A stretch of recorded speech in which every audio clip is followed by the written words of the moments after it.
هذه ما شاء الله تعتبر أكبر شواية دجاج على الفحم.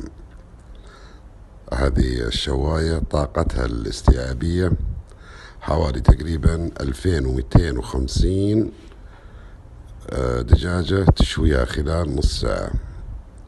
طبعا الكمية هذه اللي قاعدة تشويها على حسب كلام المعلم المطعم اللي متواجدة فيه هذه الشواية هي هذا مطعم النيلين البخاري اللي على طريق الدمام، متجه من الرياض للدمام بحوالي 40 كيلو. طبعا المطعم هذا يعني معدل 2250 دجاجة طبعا يشويها خلال نص ساعة عشان يقول الطلب كبير عليه.